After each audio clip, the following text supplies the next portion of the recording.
As the sun dips below the horizon, casting long shadows over the sprawling estate, the faint echo of laughter and music filters through the mansion's thick gilded windows. Inside, the wealthy elite gather, their opulent clothing and sparkling jewels glinting under the chandelier's brilliance. But while the glittering celebration reigns upstairs, life below stairs takes on a far different rhythm. In the small yet bustling kitchen, Ella wipes the sweat from her brow. Her uniform, though spotless, feels suffocating in the heat of the stove. Her dark skin shines faintly under the dim light, contrasting against the cold, sterile surroundings of white marble and steel.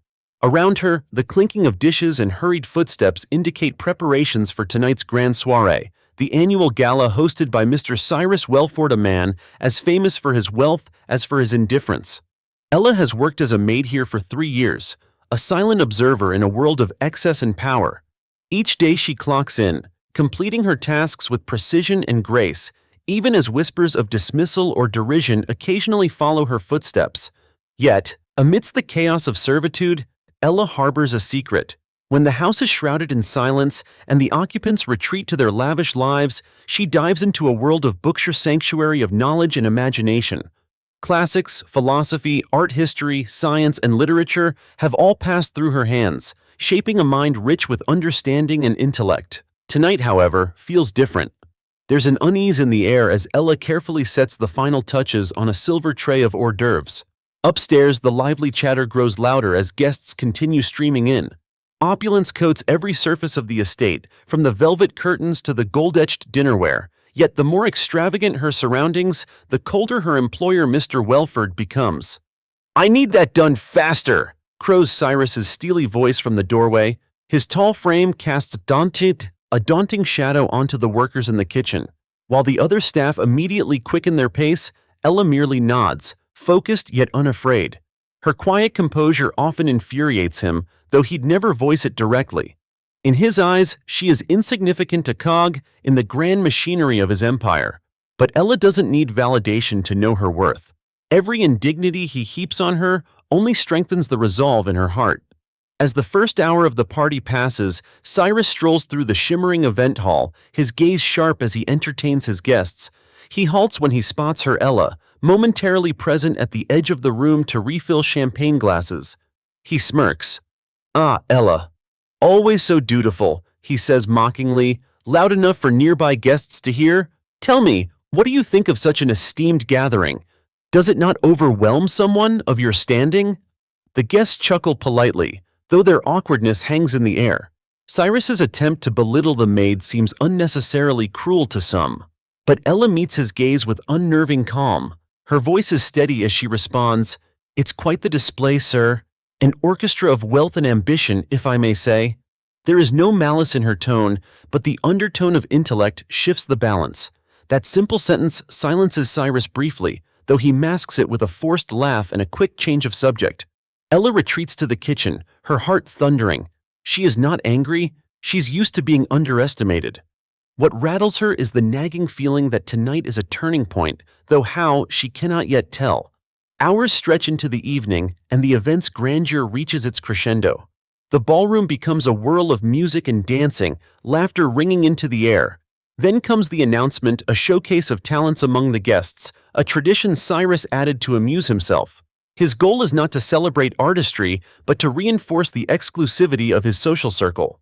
Because shared talent, as he often says, is as valuable as shared wealth. After a succession of performances ranging from musicians to poets, Cyrus's voice booms over the microphone. "Ella, why don't you entertain us next? Surely you've picked up some parlor tricks in your time here." The chuckles are louder this time. The weight of several dozen eyes falls on Ella, who stands frozen for a moment. Finally, a sly glint flickers in her dark eyes.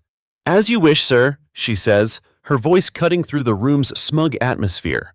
Ella steps into the center of the marble floor, now cleared of dancers. The crowds, partially curious and partially dismissive, watch as she looks around calmly. The silence is thick as guests expect her to falter, perhaps stutter an excuse.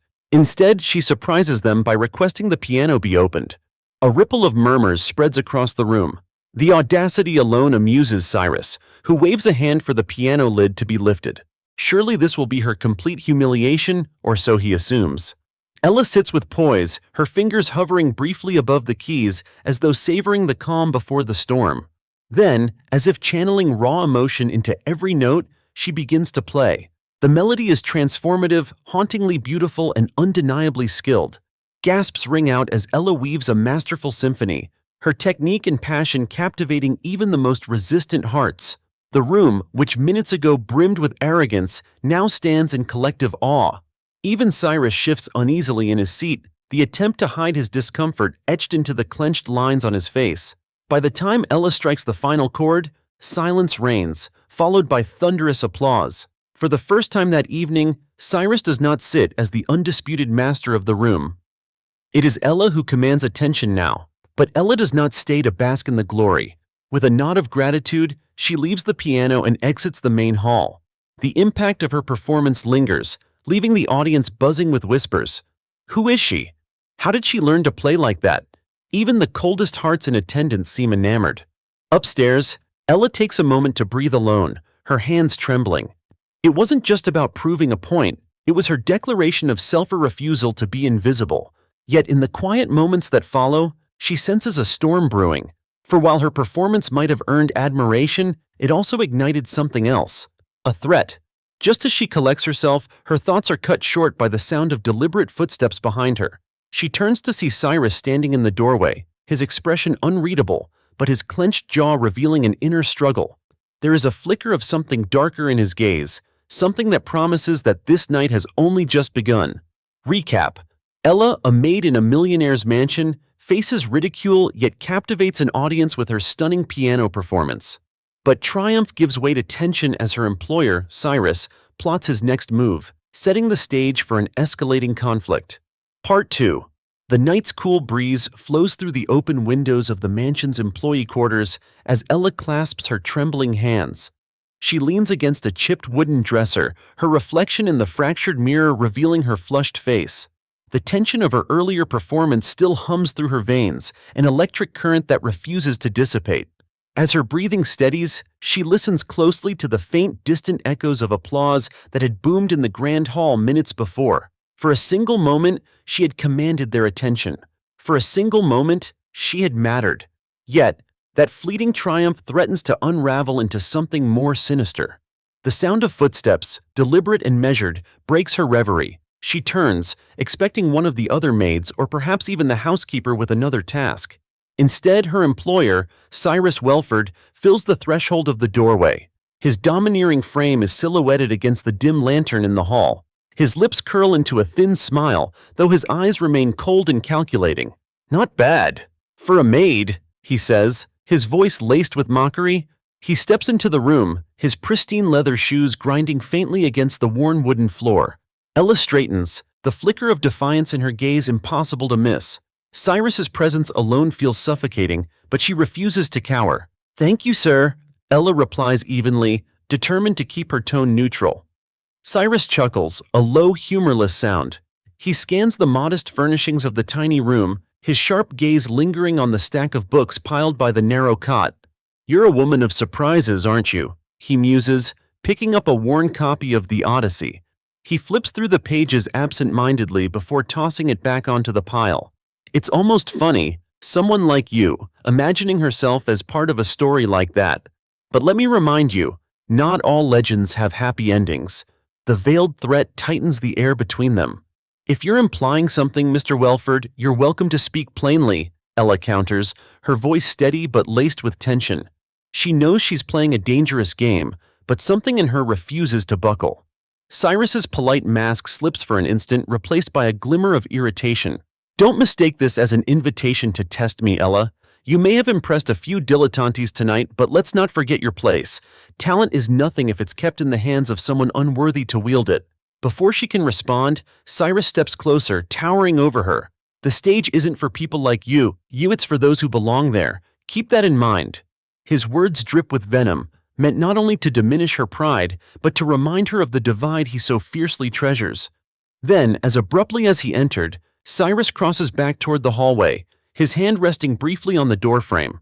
"Oh, and Ella," he adds without turning back, "don't think for a second that I didn't see what your little performance tonight was truly about. I hope you've enjoyed your moment. Because I don't allow shadows in my spotlight. The door shuts with a muted thud, leaving Ella alone in the stifling silence of her room.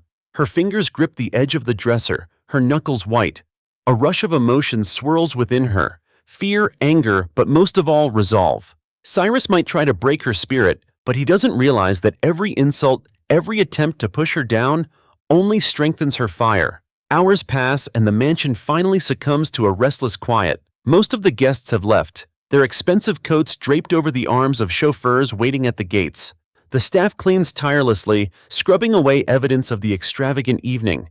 Exhaustion weighs heavily on everyone, but Ella remains alert as she moves from room to room, silently collecting discarded crystal glasses and crumpled napkins. As she enters the ballroom to retrieve a forgotten tray, the ghost of her earlier performance lingers in the air.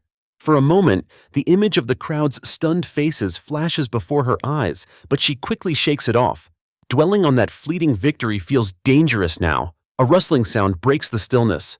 Ella freezes, her pulse quickening. She scans the room's shadows, her ears straining for any sign of movement. "Is someone there?" she calls out, keeping her voice quiet but firm. The response is not immediate, but then a figure emerges from the concealed alcove near the grand piano. Ella's breath catches, but her unease softens slightly when she recognizes who it is. It's not Mr. Wellford, it's a young man, no older than 25, dressed in a tailored navy coat. His dark blonde hair falls messily across his forehead, his pale blue eyes curious but kind. "I'm sorry," he starts, raising his hand slightly as if to show he means no harm. "I didn't mean to startle you." Ella frowns. "You shouldn't be here. The event is over." I know, he says quickly, stepping closer but remaining at a respectful distance. "I just needed a moment to escape. All of that." He gestures vaguely toward the glittering chandeliers above, his expression one of faint disdain. "I suppose it's ironic, considering I'm one of them." Ella narrows her eyes, crossing her arms. "Who are you?" "Matthew Wellford," he says, offering a sheepish smile. "Cyrus's nephew." He pauses, gauging her reaction. When she doesn't speak, he continues, "Though I assure you, we're not exactly on the best of terms." The name rings a bell. Ella had heard whispers among the staff about Matthew, a rebellious, independently minded relative who was rarely seen at his uncle's events. Despite her initial caution, she senses no malice in his demeanor. Still, his sudden appearance feels suspicious. "What are you doing here?" she asks, her tone wary. Matthew hesitates, his gaze wandering to the grand piano in the center of the room. "I heard you earlier," he admits quietly. "Your performance, it was remarkable." "Truly. I couldn't believe Cyrus had someone like you working in his house." Ella stiffens at his words, unsure whether to take them as a compliment or an insult. Seeing her guarded expression, Matthew quickly adds, "I mean that in the best way possible. Your talent? It's extraordinary." "Thank you," she replies tersely, stepping back toward the tray she came to retrieve. "But if that's all, you should go." "I'm not here to bother you," Matthew says earnestly, taking a step forward. I've seen the way my uncle treats people. He thrives on control, on making others feel small. But you didn't let him win tonight. You stood your ground, and in doing so, you made them all see you. That kind of courage is rare." Ella turns to him fully, her eyes narrowing. "What do you want from me, Mr. Wellford?" A slight smile tugs at the corner of his lips. "Just Matthew," he corrects. Then, with sincerity etched into his voice, he says, "I want to help you." This statement catches Ella off guard. "Help me?" she echoes incredulously. "Why would you want to do that?" "Let's just say I've had my fair share of experience being treated like I'm less," Matthew replies, his gaze distant for a moment. "Perhaps not like you, but in my own way. And I know Cyrus is not going to let what you did tonight slide. If you're not careful, he'll ruin you." The weight of Matthew's words sinks heavily into Ella's chest. She knows he's right. Cyrus doesn't forgive what he perceives as insubordination, especially from someone he deems beneath him. But trusting Matthew feels like a gamble with stakes too high to risk. "I appreciate your concern," she says carefully, "but I've survived this long on my own. I don't need anyone fighting my battles for me." Matthew looks at her for a long moment, a mixture of admiration and frustration in his expression. "Fair enough, but if you ever change your mind, I'll be around." He dips his head in a small nod before retreating toward the alcove from which he appeared, disappearing into the shadows. Ella exhales deeply, her mind a whirlwind of thoughts. She doesn't have time to dwell on the strange encounter, though, as the faint sound of the mansion's clock striking 12 signals the end of another grueling day. She returns to the kitchen, steeling herself for whatever tomorrow might bring. Meanwhile, in his private study, Cyrus sits alone, swirling a glass of brandy in his hand. His earlier irritation has simmered into something far colder. A calculated plan forming in the depths of his mind. He glances toward a framed photograph on his desk, the image of a younger Ella clipped from the estate's employment records. "You want to play games?" he murmurs to himself, a dark smile creeping across his lips. "So be it. But remember, I make the rules." Recap. Ella withstands veiled threats from Cyrus and a surprising conversation with his nephew Matthew, who offers unexpected support. As the mansion settles into uneasy quiet, Cyrus plots his next move, setting the stage for increased danger ahead. The darkened estate now settles into a heavy quiet after the evening's chaos. Shadows stretch long and eerie through the corridors as the mansion's grandeur fades into a more somber, disquieting ambiance. Down in the modest staff quarters, Ella stares out of the lone window in her room, her reflection faintly outlined against the no-still gardens below. Her mind races despite the quiet, every interaction and gesture from the evening replaying like a reel in her mind. But it is Cyrus Wellford's words that linger longest, piercing her thoughts like a shard of ice. "Not all legends have happy endings," he had said, his mockery laced with a sharp edge. She knows his words carry a chilling weight, pressing into her resolve. For a long moment, Ella debates the futility of her circumstances. She has been nothing more than a ghost in this house, silent but observant, enduring scorn that she had no power to challenge until tonight. A faint creak of the floorboards interrupts her introspection. Turning her head sharply, Ella sighs in relief as she sees it is only Lottie, one of her closest allies among the staff. Lottie's curly auburn hair peeks out from under her work bonnet. Her freckled face is drawn in exhaustion. "You all right, Ella?" Lottie whispers, stepping cautiously into the dimly lit room. She carries a tray of leftover bread from the kitchen, a silent understanding between them that Ella will save scraps for the stray cat that lingers around the estate.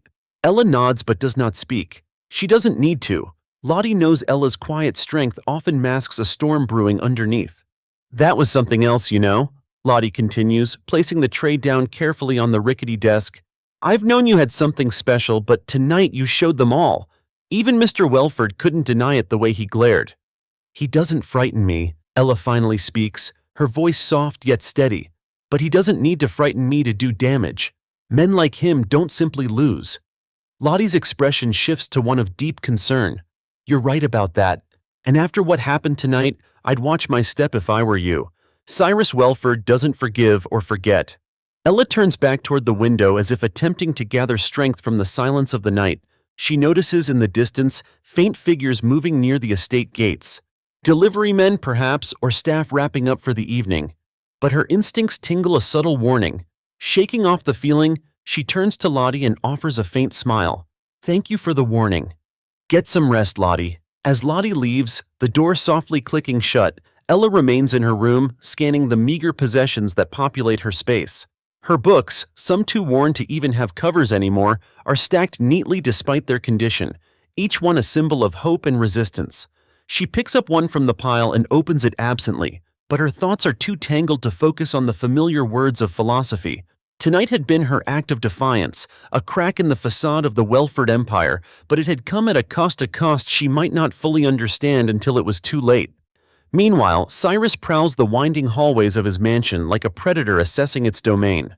His mind is heavy with calculation. Now seated in his private study, where the room smells of polished oak and brandy, Cyrus leans back in his leather chair and fixes his gaze on the fire flickering in the ornate hearth. The amber light casts sharp shadows over his cold, angular features, a sinister mirror of his thoughts. The telephone on his desk catches his attention. With deliberate precision, he picks it up and dials a number from memory. The other end rings just once before being answered by a curt voice a man's, calm and professional. "It's me," Cyrus begins, his voice low, carrying an implicit command. "I have a task that requires discretion and someone skilled enough not to leave trails." There's a pause, the faint crackle of static on the line.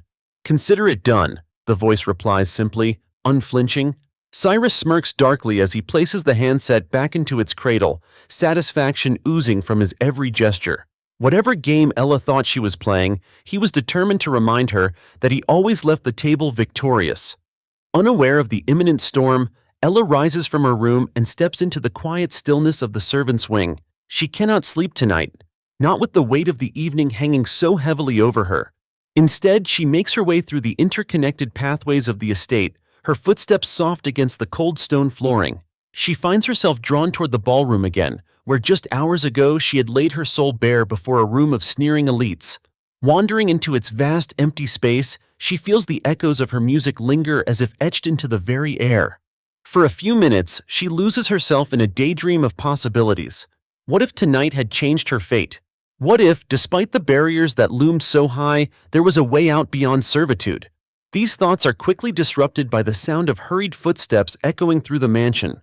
Ella darts behind a concealed curtain by instinct. From her hidden vantage, she peers out cautiously. Two men dressed in dark suits, a stark departure from the usual staff uniforms, move briskly through the hallway just beyond the ballroom doors. Their presence feels off, invasive, sending a jolt of unease down Ella's spine. As they pass, she catches sight of something in their hands: papers, folders, possibly documents. Whatever they are carrying seems significant, and something tells Ella that these men's business is intertwined with Cyrus's recent machinations. After they disappear from view, Ella emerges from her hiding place, her thoughts churning. She cannot shake the feeling that whatever Cyrus is scheming, it directly involves her. But how could she possibly anticipate his next move? And what power does she have to stand against it? The night continues its slow progression, and Ella remains restless. She briefly considers retreating outside to the gardens, a small, rare luxury she allows herself when the night feels too heavy. Carefully, she makes her way toward the rear servants' exit, a path well worn in her time here. As she steps into the cool night air, the sharp scent of freshly tilled earth fills her lungs, grounding her amidst the turmoil in her mind. Farther out by the garden gate, the faint outline of a figure catches her attention. It's a man, pacing as though waiting for someone. Ella freezes momentarily until, recognizing him, she exhales. It's Matthew Wellford. Once more, he has somehow found a way to cross her path. "Can't sleep either?" he asks as she approaches cautiously. His tone is light yet edged with an underlying understanding. They are both wrestling with too much to find peace tonight. "You shouldn't be here," Ella replies curtly. "If Cyrus finds out you're sneaking around talking to staff." "He won't," Matthew interrupts smoothly, though his tone carries a hint of grimness. "The less my uncle and I interact, the better. Trust me." Ella crosses her arms, her expression guarded. "Why are you out here?" A shadow flickers across Matthew's face. "I needed to warn you," he admits after a pause, glancing over his shoulder toward the towering mansion behind them. "I don't know the details, but I overheard Cyrus speaking with someone over the phone. He's planning something, Ella, something he isn't going to forgive or forget." Though her heart skips at his words, outwardly Ella remains composed. "So you've said, but what exactly am I supposed to do with that information, Mr. Wellford?" "Matthew," he corrects again softly, his tone almost pleading, "and I don't know yet, but I'm certain of one thing: Cyrus doesn't take challenges to his authority lightly. You humiliated him tonight, whether intentionally or not. He'll retaliate. It's what he does." Ella holds his gaze, searching for any sign of ulterior motive. Though his words are cloaked in concern, she has lived a life where trust has often proven dangerous, especially when extended towards strangers. "Thank you," she says simply, turning away from him and back toward the estate, "but whatever comes, I'll handle it on my own." As she disappears back into the safety of the house, Matthew remains by the garden gate, his expression pained. In her determination, Ella has unwittingly sparked something unfamiliar in him, an urge to act, to stand beside her, even if from a distance. Hours later, just before the dawn begins to streak the horizon with faint hues of orange and pink, a thundering knock shatters the fragile peace of Ella's room. She bolts upright from her cot, instinctively clutching the thin blanket around her shoulders. Before she can fully register the moment, the door swings open and two unfamiliar men step inside, their imposing figures creating an oppressive presence in the small space. "Ella Maxwell?" one of them demands, his tone clipped and businesslike. He holds up a slip of paper, a legal document, stamped with authority. "Yes," Ella replies hesitantly, her voice steady despite the racing of her heartbeat. "You're being summoned," the man continues, thrusting the document into her hands, "by order of Mr. Cyrus Wellford." Ella stares at the paper, her fingers trembling slightly as she takes it. Her eyes scan the unfamiliar legal terms, the accusations carefully crafted to imply wrongdoing without evidence. Of course, Cyrus's power would allow him to bend truth into whatever shape suited his whims. She swallows hard, lifting her gaze to meet the men's unflinching stares. It seems her battle is no longer confined to whispers and sidelong glances. It is now a war waged in the glaring light of day. Recap. As Ella navigates the aftermath of her extraordinary performance, Cyrus sets into motion a sinister plot to reassert dominance. Meanwhile, Matthew warns Ella of the growing danger, but her resolve to stand alone persists until an unexpected legal summons forces her hand and shatters any fleeting notions of security. The dawning sun streams weakly through iron-wrought window frames, casting unnervingly twisted shadows across the Wellford estate. Inside, the clock ticks relentlessly, as if the passage of time itself conspires against Ella's fragile calm. The legal summons still rests in her trembling hands, its unfamiliar jargon and sharp lettering like an invisible lash. The men who served it to her have retreated, their task completed, leaving her in the deafening silence of her small room. She reads and rereads the document, unable to fully grasp the immensity of what Cyrus had set in motion. But one thing is clear, this was no misunderstanding. This was a calculated strike. The weight of the moment presses down on her as she fights the rising tide of panic. Cyrus's earlier threat echoes ominously in her mind. Not all legends have happy endings. And now, here it was, his promise made manifest not with a shouted command, but with meticulous intent. Ella's fingers tighten around the edges of the paper, her chest heaving. Before she can process further, the door creaks ajar. Lottie stands at the threshold, her freckled face pale with concern. "Ella?" The whole staff's whispering, "What's happened?" Ella doesn't respond at first, but finally passes the document to Lottie. The other woman's eyes widen as she skims the text. "Summoned? For what? This doesn't make sense. Surely he can't." "Ella, you didn't." "I didn't, but he can," Ella interrupts firmly, her lips drawn into a thin line. "This has nothing to do with the truth, Lottie, and everything to do with power." Lottie flinches, her hand hovering over the edge of the dresser as if to steady herself. "He's had it in for you since last night, hasn't he? Showed him up in front of all his guests. I should have known he wouldn't let that slide." Ella takes a steadying breath and looks out toward the window as the conversation fades into silence. Her mind churns desperately for a plan, but the full scope of Cyrus's reach looms large, an oppressive force that seems impossible to escape. The estate feels like a gilded cage, beautiful at times, yet pitiless in its confinement. Her room remains quiet for a long time after Lottie finally slips away, leaving Ella to wrestle with the dark possibilities on her own. But peace does not last long in this house, nor had she expected it to. The sharp rap of knuckles on the door comes next, jarring her from her thoughts. When she opens it, she finds not the return of the serving men, but Matthew Wellford, standing with his hands in his coat pockets and a determined look in his pale blue eyes. "You're persistent," she says before he can speak, one eyebrow arched. Her tone carries an edge of weariness, though her curiosity is undeniable. "I'm not here to make trouble," he says quickly, his voice hushed. "And Cyrus doesn't know I'm here, not this time at least. But I meant what I said last night. If he's moving against you, you need someone in your corner." Ella leans slightly against the doorframe, crossing her arms with a guarded look. "And what exactly do you expect me to do about it? March into his study and ask nicely for him to rescind whatever scheme he's unleashed? I don't have the privilege of a Wellford name to shield me from his wrath." Matthew exhales, almost pained at her words. "No, but you have something far more dangerous, his pride by the throat. Why do you think he's doing all of this? You humiliated him. I've known my uncle long enough to understand that this isn't about justice or fairness. This is revenge." She studies him closely, his sincerity clear in the tightness of his expression. There's something almost reckless in his presence, a man torn between obligation and rebellion against his roots. "Let's say I believe you," Ella starts carefully, her voice soft but firm. "Then tell me, why exactly are you so eager to help me? What's in it for Cyrus Wellford's nephew?" Matthew hesitates, his gaze lowering briefly before meeting hers again. "Maybe I'm tired of letting him win," he admits. "Maybe I don't want to see someone like you, Someone who's done nothing but survive in spite of him, get crushed for having the courage to stand up. Ella doesn't immediately respond, weighing his words against her gut. Years of navigating the shadows of this house have taught her to be skeptical, to trust nothing on face value. Yet, there's an unmistakable depth to Matthew's tone that gives her pause. Finally, she sighs. If I let you into this mess, you realize it might cost you whatever standing you have left in this family. The faintest hint of a smile touches Matthew's lips. What makes you think I had any standing to begin with?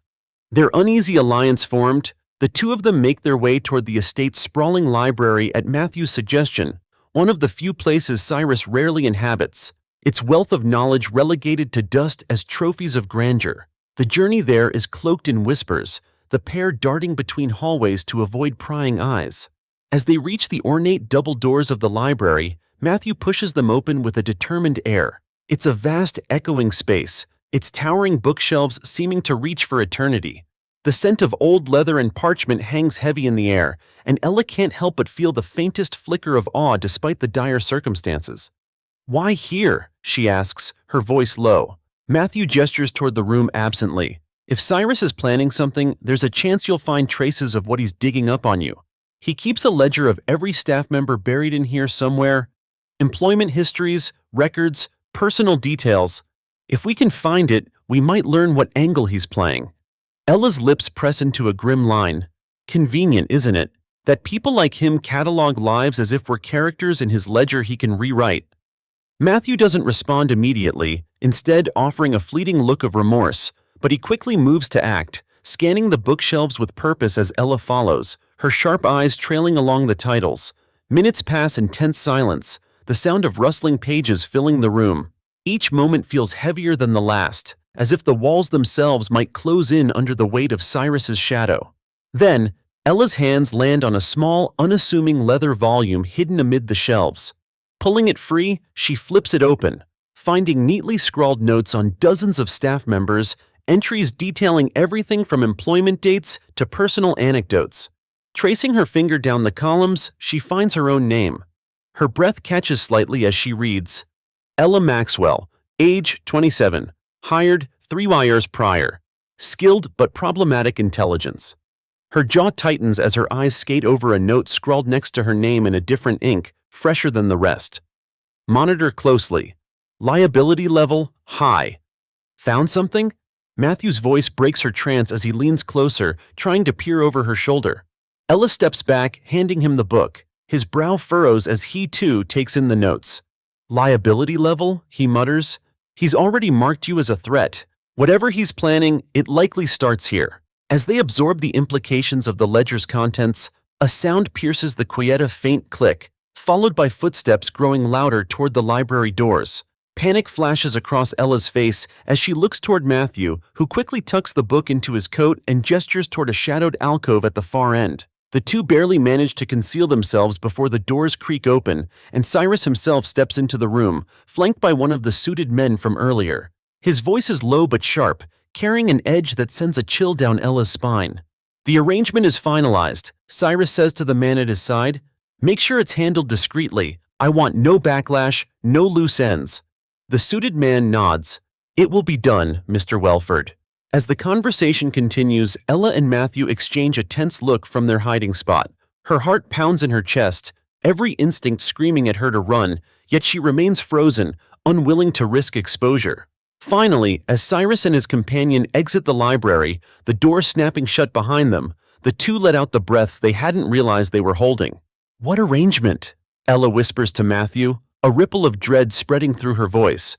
The younger Wellford frowns, his expression grim. One thing's certain, he replies. Whatever it is, it's already in motion. Recap. In a desperate attempt to uncover Cyrus's plans, Ella and Matthew search the mansion library, unearth a sinister ledger marking her as a liability, and barely evade Cyrus as he finalizes a secretive scheme. Now, the clock ticks as the danger hurtles closer. The library's massive doors groan softly as Ella pushes them shut, her breath still shallow from the tension-filled moments that just unfolded. Matthew stands beside her, shoulders rigid and jaw tight, the recently uncovered ledger pressed protectively under his arm. The room swirls with an eerie quiet now that Cyrus and his men have left, leaving behind the lingering menace of their conversation. "We have to move," Matthew says under his breath, his usual calm shaken. Ella nods, her hands trembling but her movements resolute. Together, they slip through the labyrinth of darkened hallways, shadows their only allies. Matthew leads the way, guiding her toward the narrow servants' stairwell hidden behind an unadorned wooden panel. It had been designed for the invisible passage of Staffa corridor that the mansion's sprawling architecture had all but forgotten. Only a few among the servants even remembered its existence. "This way," he whispers, pressing against the panel. The door creaks open to reveal a dimly lit, spiraling staircase of worn stone. It smells of damp earth, age-old dust, and secrets. Matthew glances back at her. She hesitates for a split second but follows. The narrow staircase carries them deeper into the estate, the claustrophobic walls closing in with every step. Ella's pulse quickens, her every nerve screaming alertness. The pair finally emerge into a small backroom pantry, long abandoned and forgotten by most of the household. It's barely large enough for the two of them to stand without brushing against the cobwebbed shelves. Matthew places the ledger on a shelf and flips it open once more. He scans its contents more carefully this time, his eyes narrowing as he flips to Ella's entry. "Liability level. High," he reads aloud, almost to himself. His jaw clenches. It's not just a warning, it looks like a directive. He's been tracking your movements, your habits, everything. Ella leans closer, her breath catching as her eyes flit over the entries. It is all there. The hours she spends reading when she thinks she's alone. The times when she's argued with other staff over acts of injustice. There are even notes about her piano playing, indicating Cyrus's disdain for any staff member who dares to show talent outside of their station. "This is madness," she mutters, her voice low but laced with fury. "He wouldn't go to these lengths just because I embarrassed him." Matthew barely looks up. "No," he agrees grimly, "this isn't just about humiliation. He views you as a threat, and if I know my uncle, that means he's doing everything he can to eliminate you, whether by discrediting you, ruining your reputation, or worse." Ella swallows hard, steeling herself. Her hands ball into fists at her sides, her nails biting into her palms. "Then we need to know exactly what he's planning.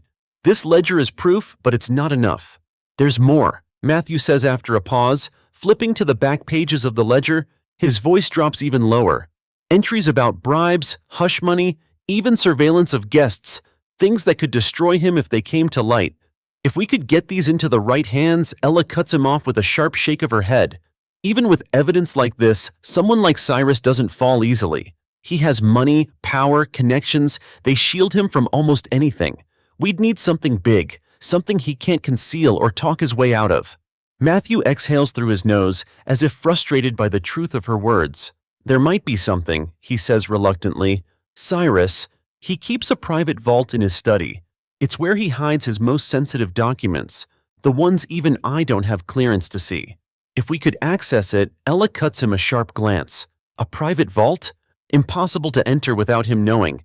And even if we could get in, you're assuming whatever's inside is enough to expose him. We could be risking everything for nothing." Matthew meets her gaze, his expression firm but earnest. "You're already risking everything, Ella. He's coming for you, remember? If we don't try, he'll win by default." Her lips press into a thin line. She knows he's right. Whatever game Cyrus has set into motion, she's already playing it, whether she likes it or not. For a long moment, the two stand in tense silence, the weight of the decision looming over them. Finally, Ella exhales through her nose, a flicker of determination sparking in her dark eyes. "Fine," she says quietly. "We'll get into the vault. But we do it carefully, no reckless moves, no unnecessary risks. If there's even a hint that he's onto us, we back out immediately. Understood?" Matthew nods, his expression serious. "Understood." The plan takes shape quickly, their whispered voices blending with the low hum of the night. Matthew explains the layout of Cyrus's study, an imposing room with towering bookshelves and heavy oak furniture. The vault is hidden behind a false panel in the wall, accessible through a combination lock known only to Cyrus.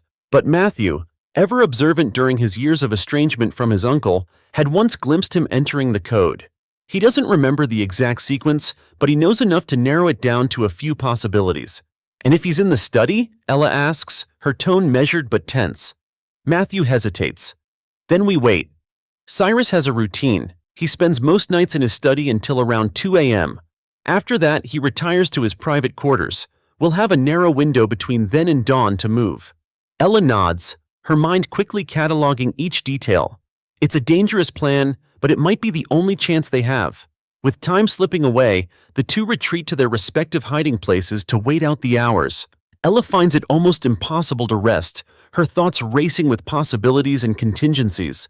The night stretches long and restless, each minute dragging like an eternity. At last, the mansion's great clock chimes twice, its sound reverberating through the quiet halls. As agreed, Ella and Matthew meet near the servants' stairwell, their movements soundless. They exchange a brief nod before making their way toward Cyrus's study, their footfalls muffled by the thick carpets lining the halls. The faint glow of moonlight streams through the windows, casting elongated shadows that seem to follow their every step. The study door looms ahead, a dark, ominous silhouette against the grandeur of the hallway. Matthew places a hand on the doorknob, turning it slowly. It opens without resistance, the room beyond cloaked in darkness. Ella follows him inside, her heart pounding. The faint scent of cigar smoke lingers in the air, mingling with the rich aroma of leather and polished wood. "Over here," Matthew whispers, leading her to the far wall. He brushes his fingers along the ornate wood paneling, searching for the hidden seam that conceals the vault. After a moment, his hand catches on a small, nearly invisible groove. With a careful push, the panel slides open to reveal a steel door with a numeric keypad. Matthew crouches before the keypad, his fingers hovering hesitantly over the buttons. "I'll need a moment," he mutters, his voice tight with concentration. Ella stands watch, her eyes darting nervously toward the study door. Every creak of the house, every whisper of wind outside sets her on edge. Time feels both agonizingly slow and horrifyingly fast as she waits, her breath shallow. Matthew tries the first combination, then the second. On the third attempt, there's a soft click as the lock disengages. He exhales in relief, pulling the steel door open to reveal rows of neatly organized yellow folders, stacks of papers, and a small collection of flash drives. "Hurry," Ella urges quietly, glancing toward the door. Matthew doesn't need to be told twice. He begins rifling through the folders, his eyes scanning the labels. "Financial records, guest blackmailer." "Here," he whispers, pulling out a folder labeled Personal Allegiances. Just as he begins to flip through its contents, the sound of footsteps echoes faintly down the hall. Ella freezes, her body tensing. The footsteps grow louder, closer, each deliberate step resonating like a warning bell. "He's coming," she hisses, grabbing Matthew's arm. "We have to go. Now!" Matthew nods, shoving the folder into his coat and closing the vault as quickly and quietly as he can. The panel slides back into place just as the footsteps stop outside the study door. Ella and Matthew dart behind a massive bookshelf, pressing themselves into the shadows. The door creaks open and Cyrus steps inside, his silhouette stark against the dim light filtering in from the hallway. For a terrifying moment he stands there, his gaze sweeping the room. It feels as though his piercing eyes can see through the darkness, through the very walls that conceal their hiding place. Ella holds her breath, her body rigid, every muscle coiled for the possibility of discovery. Finally, Cyrus moves toward his desk, his back to their hiding spot. He sits down heavily, reaching for a decanter of brandy and pouring himself a glass. The seconds stretch into eternity as he sips his drink, seemingly lost in thought. Then, without warning, his head turns slightly, as though sensing something amiss. Ella's heart pounds painfully in her chest as Cyrus rises from his chair, his movements deliberate. He steps toward the bookshelf, his eyes narrowing as he scans its contents. Ella and Matthew press themselves even farther back, their breaths shallow and silent. Then Cyrus speaks, his voice low and menacing. "Who's there?" Recap. Ella and Matthew sneak into Cyrus's study, uncover a trove of evidence in his private vault, but are nearly caught red-handed when he returns unexpectedly. As Cyrus senses something amiss, danger closes in with every breath. The study plunges into an unbearable epic of quiet, where time itself seems to halt under the scrutiny of Cyrus's gaze. His silhouette shifts minutely against the half-lit room, the weight of his presence enough to draw every ounce of tension toward the two figures concealed behind the bookshelf. In that sliver of moonlight cutting through the curtains, Ella can see the glint of malevolence in his eyes, sharp enough to pierce even the thickest veil of shadows. Cyrus does not move hastily. He prowls along the room's perimeter like a patient predator, his polished shoes clicking softly against the wood-paneled floor. Each footstep resonates with deadly intent, closing the gap between him and the hidden intruders inch by excruciating inch. Ella's back presses against the cold wood of the bookshelf as her breath stills to the faintest whisper. Beside her, Matthew's fingers curl tightly around the edge of the ledger tucked under his coat, his knuckles whitening with suppressed tension. "Who's there?" Cyrus's voice comes again, low and smooth but dripping with menace. He takes a deliberate sip of brandy, using the glass as a weapon of calm composure. His gaze darts to the curtained windows before drifting toward an ornate candelabra. He scans every corner of the room, as though assessing whether the slight disturbance had been real or imagined, a trick of his keen but paranoid mind. He stops suddenly, his head tilting ever so slightly. The heavy pause that follows stretches long enough to suffocate. Then, with a soundless command, his hand slides into his jacket, emerging with the cold gleam of a hidden pistol. He moves with slow precision toward the nearest shadowed corner, his finger poised just shy of the trigger. Ella's heartbeat slams like a hammer in her chest. Her breath is controlled but shallow. Every muscle in her body aches from remaining perfectly rigid. If Cyrus directs even the faintest suspicion toward the towering bookshelf concealing them, it would mean instant discovery and confrontation. Matthew leans imperceptibly toward her, his lips parting in the faintest whisper. "Wait," he mouths, shaking his head subtly as if instructing her not to move a single muscle. His expression, though tense, is unwavering, locked with hers in some silent vow. Musta prowls closer, his bearing one of absolute control. His shadow overtakes the bookshelf closest to them, and for a horrifying moment, Ella imagines the next thing she will hear is the sharp crack of gunfire echoing through the room. However, a loud sudden knock from the hallway door shatters the tension like broken glass. Cyrus spins sharply, his brows knitting in irritation. "Enter!" he commands darkly, his voice edged with annoyance. The study door creaks open to reveal a nervous staff man who bows his head, reluctant to meet Cyrus's menacing gaze. "Mr. Wellford," the man begins, his voice a mix of formality and fear, "you asked to be informed when the final accounts from tonight arrived." Cyrus lowers his pistol with a sharp huff.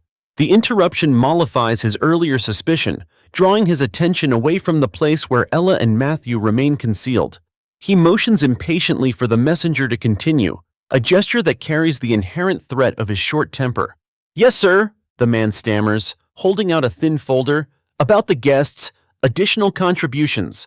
Everything is recorded here. As you'll see, the debts should be fully settled by next week." Ella feels a sickening weight press into her chest as she listens closely. The conversation confirms what they have only begun to unravel from the ledger. Blackmail, veiled extortions, exploiting even those Cyrus deems part of his inner circle. The more she hears, the more her resolve hardens, settling like tempered steel in her spine. Cyrus waves the man off with little acknowledgement before returning to the ornate desk. Ella seizes the brief opportunity as she glances toward Matthew, giving him a sharp nod. They need to leave now. As Cyrus sinks into his desk chair to examine the folder, his relative distraction gives them their slender window of escape. Moving with almost supernatural silence, Ella slips away from their hiding place, her footsteps completely masked by the sound of papers shuffling and the occasional sip of brandy hitting Cyrus's palate. Matthew follows moments later, carefully balancing the ledger under his arm as they creep toward the study's open exit. The hallway outside is mercifully empty, but neither relaxes as they move in unison toward the servants' stairwell. Once they ascend the old stone steps and enter the concealed passage above the pantry, the walls seem to close around them, heightening their shared sense of fragility. Ella, for the first time, exhales deeply, a sound nearly choked by the sheer anxiety she kept clamped down during the entire ordeal. She presses her back against the wall, letting the primal adrenaline dissipate. Matthew's expression mirrors hers, pale but fiery-eyed. "That was too close," he says in a low voice, casting an accusing glance toward his own trembling hands. "No," Ella counters, the edge of defiant determination lacing her voice.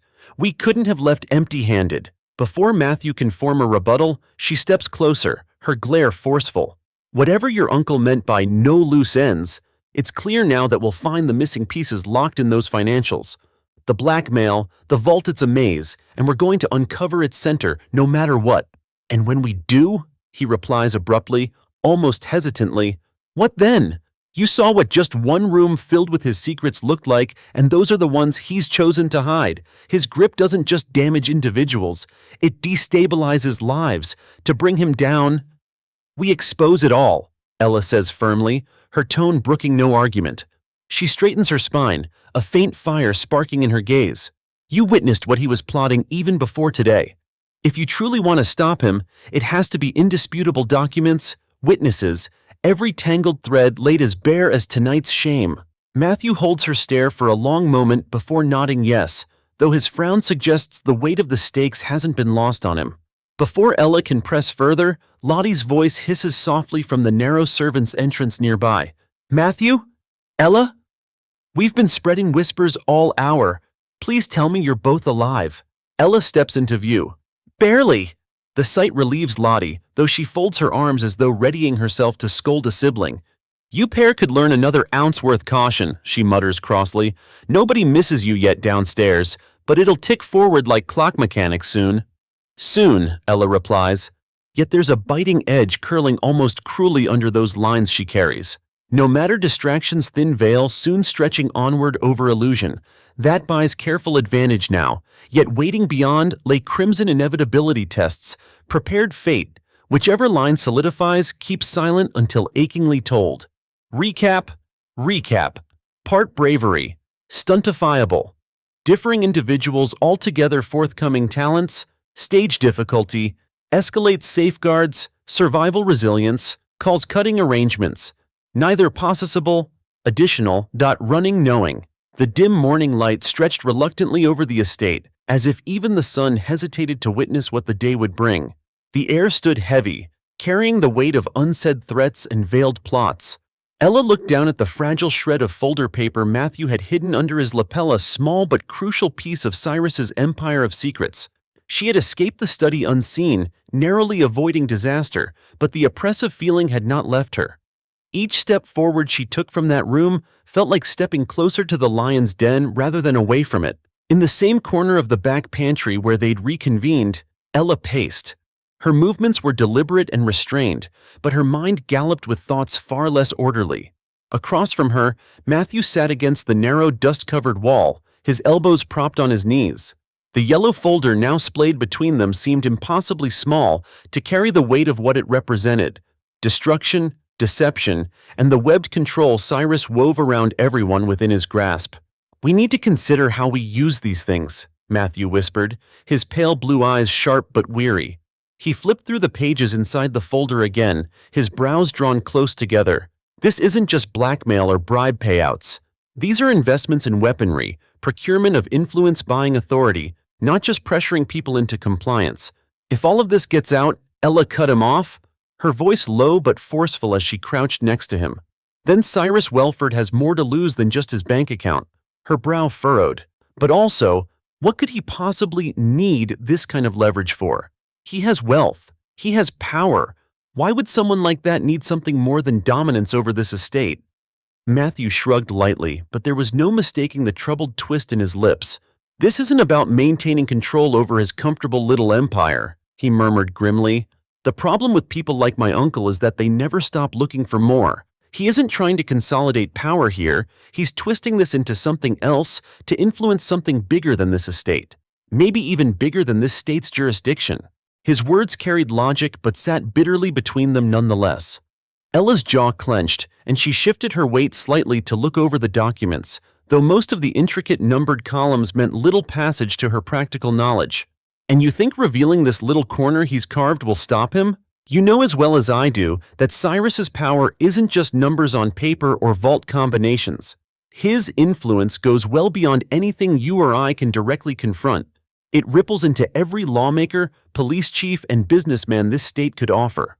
"All true," Matthew agreed quietly, meeting her steady glare before hesitating slightly. "But Cyrus doesn't operate without weaknesses." His gaze flickered upward, intentions vague under self-restraint. However, Ella remained unimpressed by vague provocations lingering behind statements of promise. Too much ground zero calculation might strangle morale worse than everything more already hinted at. Which weaknesses, then, precisely in his limitless trenches for grandiose loopholes, evading damage long enough, nearly impossible calculated game, different departments scattered trials geographically? She insisted, tone suddenly tightening, dangerously focused, moments becoming fraught between them, anticipating argument, heavier ambitions collapsing any fragile coalition. Prematurely frustrated further, yet awaiting reinforcement proof, necessity agreement restored semblance, clarity, useful delays, rather unknowably rushed implosive disagreement, hindrance necessary, somewhere beyond safer abstraction, last final answer signs nearby awaited.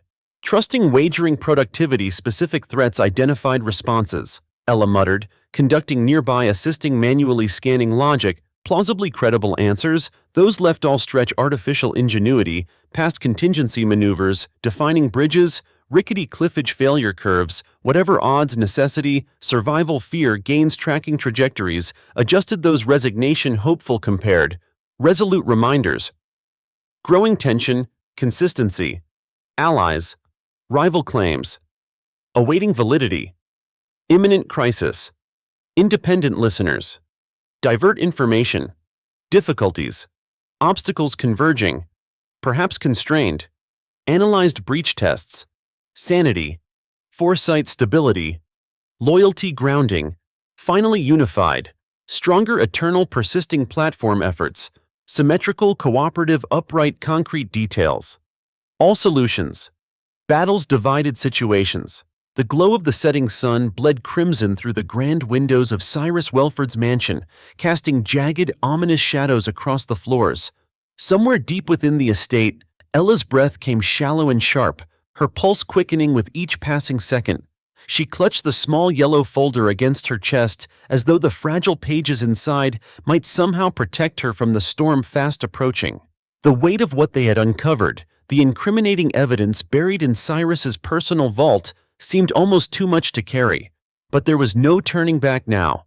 Across from her, Matthew Wellford leaned against the cold stone wall of the hidden servants' passage, his pale blue eyes scanning the shadowed hallway for any signs of movement.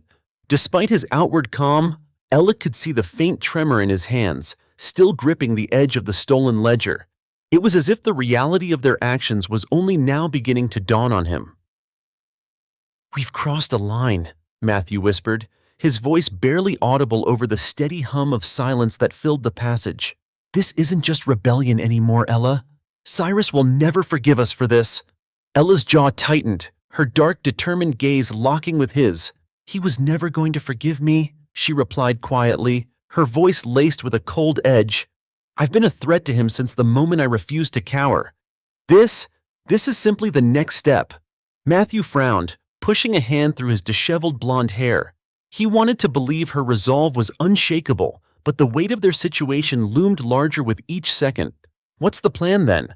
We can't just sit on this. Cyrus might not know what we took yet, but that won't last long. When he realizes the vault's been compromised—" "We don't wait for him to realize," Ella interrupted, her voice firm. "We act now, tonight." Matthew blinked, caught off guard by her decisiveness. "Ella, he's probably already hunting for us. If we stay on this estate much longer, then we take the fight off the estate," she cut in, stepping closer to him. "You said it yourself, Matthew.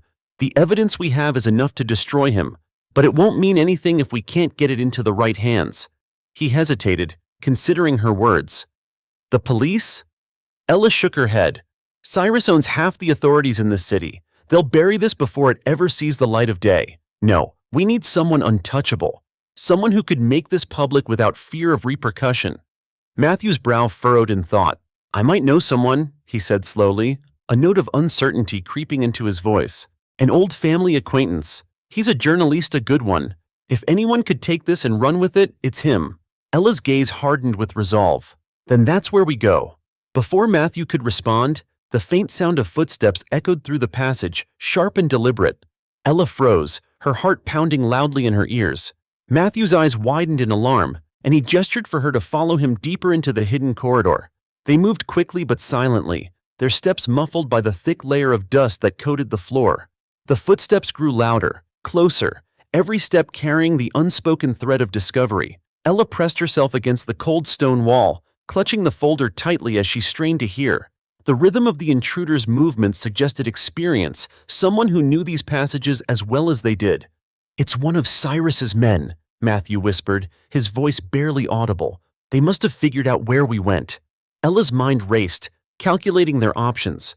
The passage was too narrow for them to remain hidden if the man continued his approach. They'd have to act in fast. She glanced at Matthew, her expression one of quiet determination. "We split up," she said softly.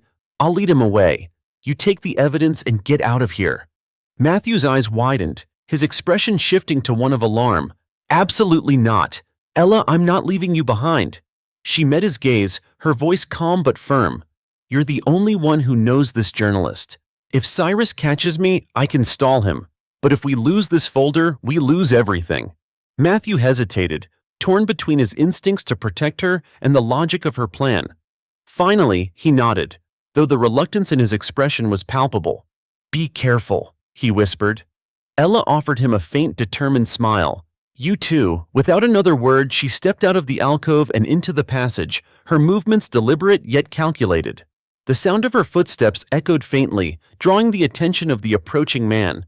His pace quickened, the unmistakable clink of a weapon at his side, sending a chill down her spine.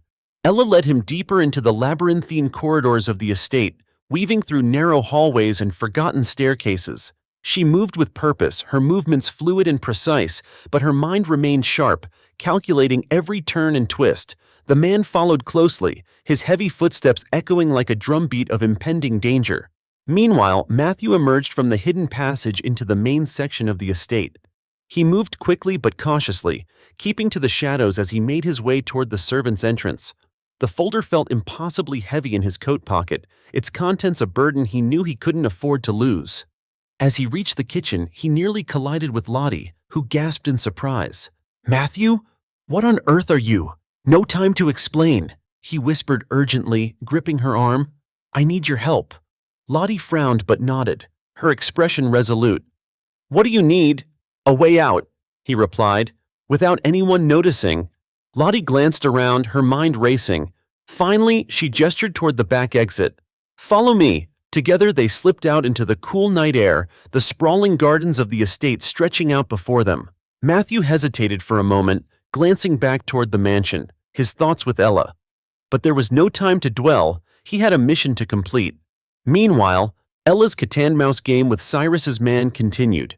She led him to the far wing of the estate, where the walls were lined with broken windows and the air smelled of damp earth.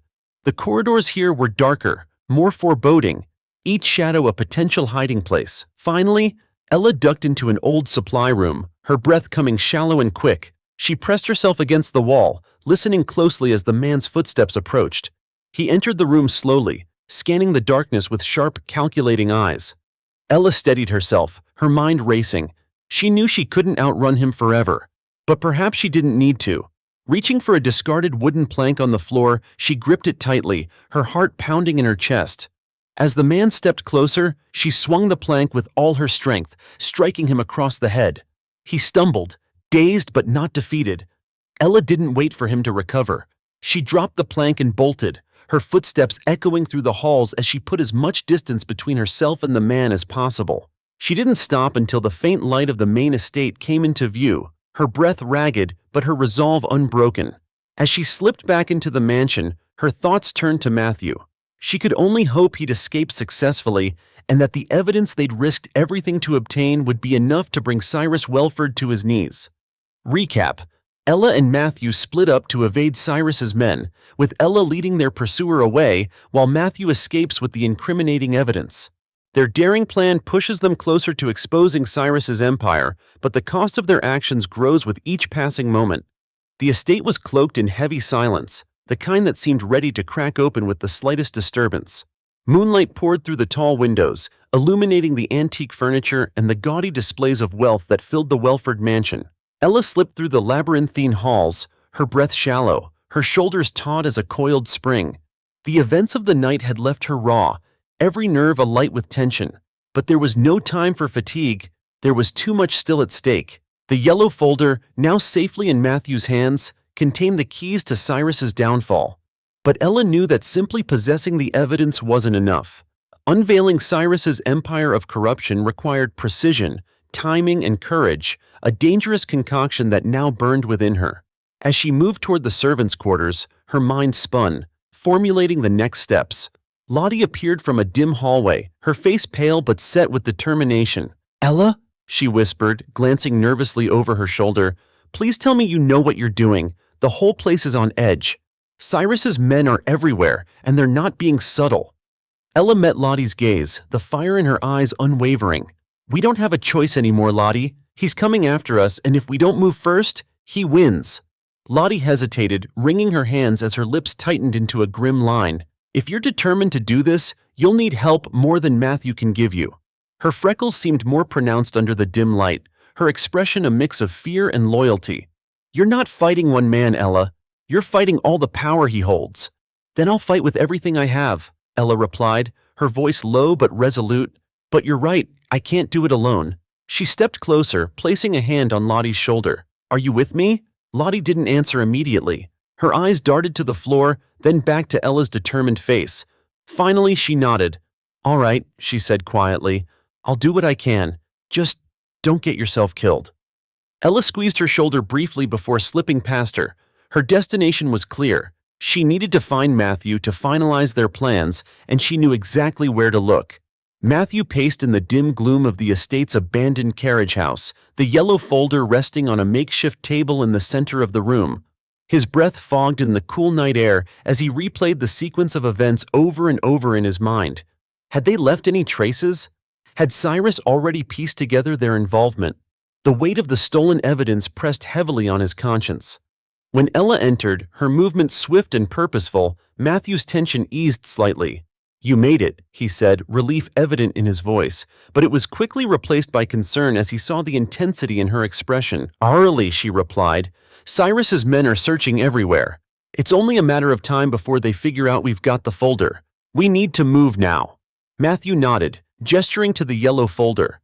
"I've figured out the best way to get this into the right hands. My contact, the journalist I mentioned, he works out of a small office downtown. If we can get this to him, he'll know how to handle it." Ella crossed her arms, her gaze sharp. "Can we trust him? If Cyrus finds out we're using a journalist to expose him, he's not someone Cyrus can buy," Matthew interrupted, his tone firm. "He's dedicated to the truth, no matter the cost, but we'll have to be careful. Cyrus has people everywhere, and the second we leave this estate, we'll be exposed." Ella stepped closer to the makeshift table, her fingers brushing the edge of the folder. "Then we plan for every contingency," she said. "We don't leave anything to chance." They spent the next hour strategizing, their voices low and urgent. Matthew outlined the route they would take to the journalist's office, avoiding main roads and sticking to back alleys where they were less likely to be seen. Ella suggested diversions to throw Cyrus's men off their trail, using her intimate knowledge of the estate's layout to their advantage. Every detail was scrutinized, every possible threat accounted for. When they were ready, Matthew tucked the folder securely into his coat, and Ella adjusted her uniform, ensuring she could move quickly if needed. As they stepped out into the crisp night, the weight of their mission settled heavily on both of them. The journey was fraught with tension. Every shadow seemed to conceal an enemy, every sound a potential threat. They moved through the estate's gardens, the towering hedges providing some cover as they navigated the winding paths. The moonlight illuminated their path, casting eerie silhouettes against the ground. As they approached the outskirts of the estate, Ella suddenly held up a hand, signaling for Matthew to stop. She crouched low, her eyes scanning the darkness ahead. "Someone's there," she whispered. Matthew followed her gaze, his heart pounding. Two figures stood near the estate's rear gate, their dark suits and rigid postures unmistakable. Cyrus's men were waiting. Ella's mind raced.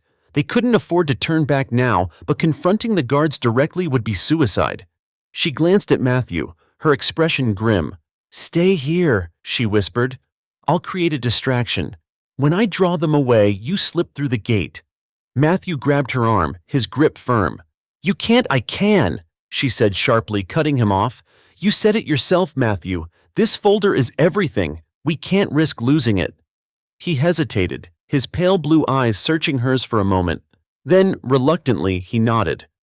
"Be careful," he murmured. Ella didn't respond. She slipped away silently, moving through the shadows like a wraith. When she was a safe distance from the gate, she picked up a small stone and hurled it toward a nearby metal statue. The loud clang echoed through the night, drawing the attention of the guards. "What was that?" one of them muttered, his hand drifting to the weapon at his side. "Go check it out," the other replied, his tone terse. As they moved toward the sound, Ella circled back, keeping low to the ground. She watched as Matthew slipped through the gate, his movements quick and silent. Once he was clear, she retreated into the shadows, her heart racing. Matthew reached the rendezvous point they had agreed upon, a small dilapidated building on the edge of the city. He entered cautiously, glancing over his shoulder to ensure he wasn't being followed. Inside, the dim light of a single bulb cast a faint glow over an aging desk piled high with papers and photographs. The man behind the desk looked up as Matthew approached. He was older, with graying hair and sharp, intelligent eyes that missed nothing. "Matthew Wellford," he said, his voice carrying a hint of surprise. "What brings you to my door at this hour?" Matthew placed the yellow folder on the desk, his expression serious. "I need your help, Max. This," he gestured to the folder, "is everything you need to take Cyrus Wellford down." Max raised an eyebrow, his gaze shifting to the folder. He opened it cautiously, his eyes scanning the contents. As he read, his expression shifted from curiosity to shock and finally to grim determination.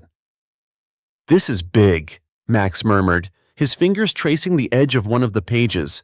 "If this is real, Cyrus will never recover." "It's real," Matthew said firmly, "but you need to move quickly. He'll come after anyone who threatens his empire, and he won't hesitate to silence you." Max nodded, his jaw tightening. "I'll do what needs to be done," he said. "But you should know this won't be easy. Cyrus has friends in high places. They'll try to shut this down before it even gets started." Matthew met his gaze, his determination unwavering. "That's why we're counting on you."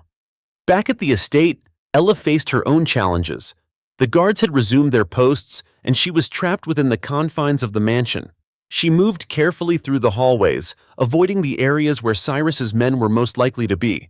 Her goal was simple: survive the night and regroup with Matthew. But as she rounded a corner, she came face to face with none other than Cyrus Wellford himself.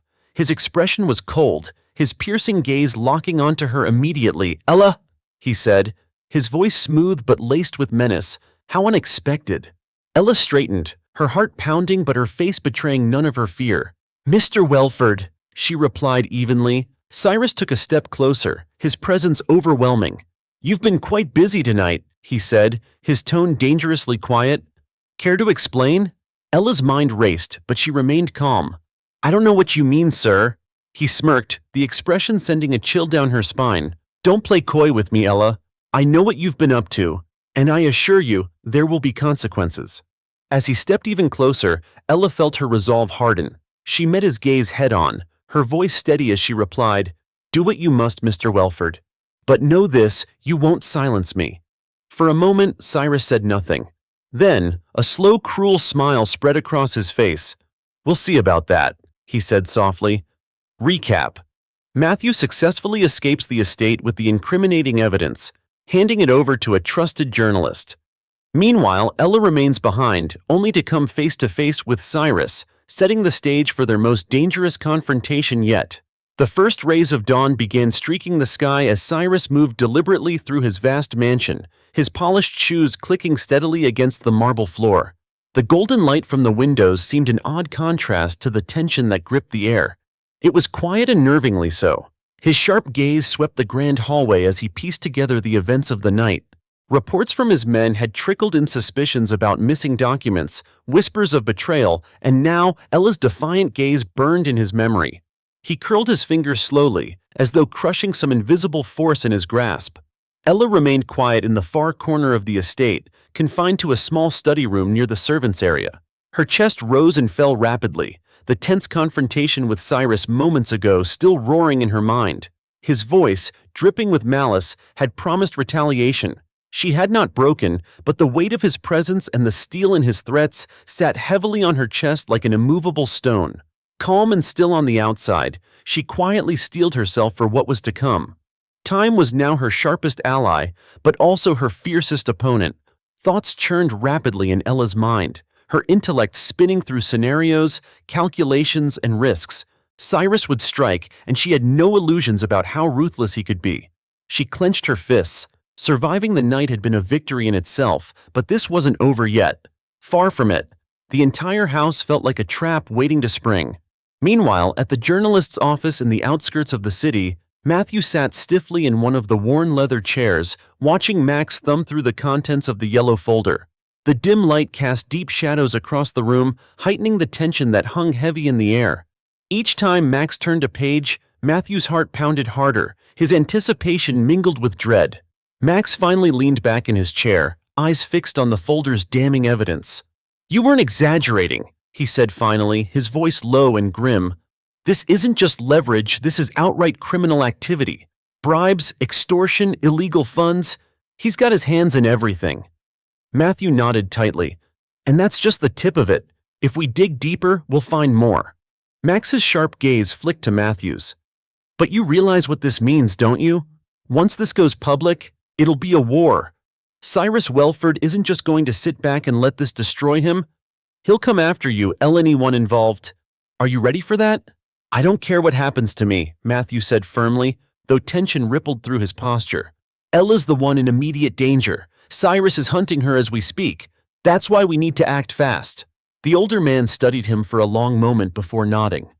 "All right. I'll start pulling strings. Once we've verified everything here, we'll make it impossible for Cyrus to bury this. But you'll need to be careful. The moment he catches wind of what's happening, he'll retaliate." Matthew leaned forward, his expression unrelenting. "Then let's make sure he doesn't get the chance." Back at the mansion, Ella moved with purpose through the estate's labyrinthine halls. She knew every corner of this house better than anyone, its hidden passages, abandoned wings, and secret nooks.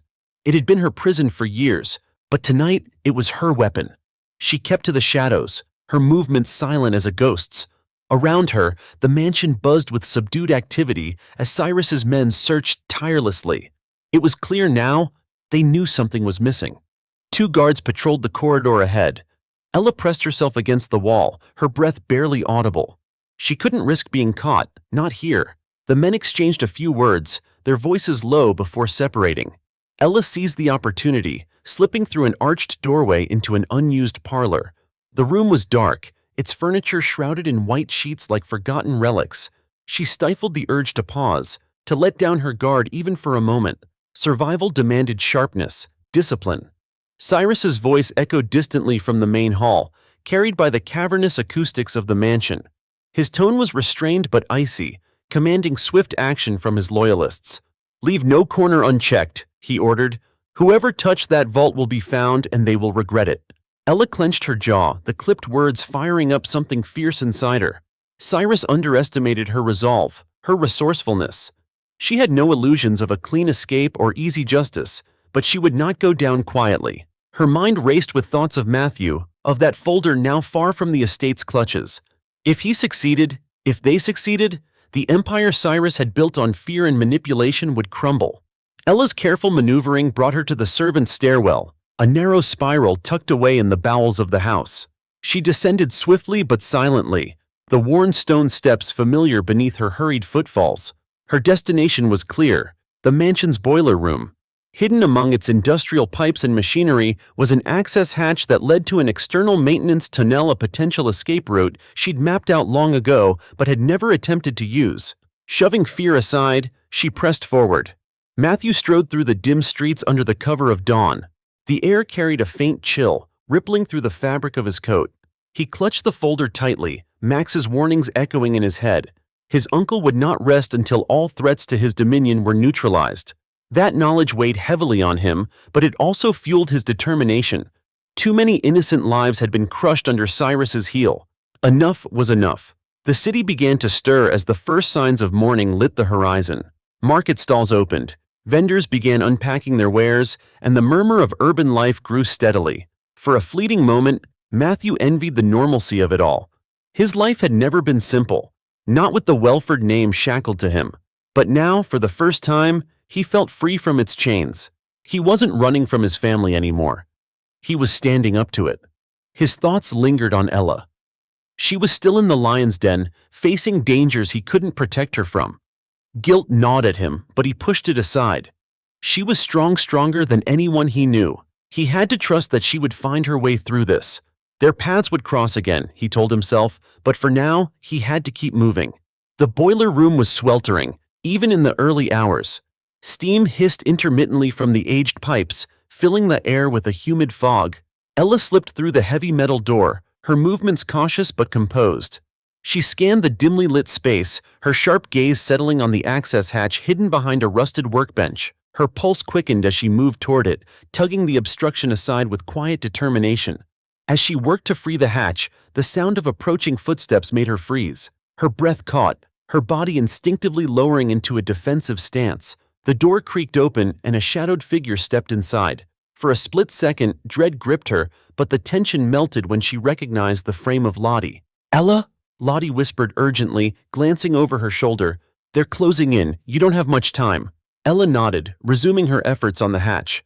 "I'm almost there," she replied. "Just keep them off my trail long enough to get out." Lottie hesitated, her freckled face drawn with worry. "You sure about this? It's a straight shot to the maintenance tunnels, but if they catch you—" "They won't," Ella said firmly, though uncertainty lingered unspoken in the air. "You've done enough, Lottie. Just get back to the others. Make sure no one else gets dragged into this." Lottie didn't move immediately. Her loyalty to Ella ran deep, but fear for her friend's safety rooted her to the spot. Finally, she swallowed hard and nodded.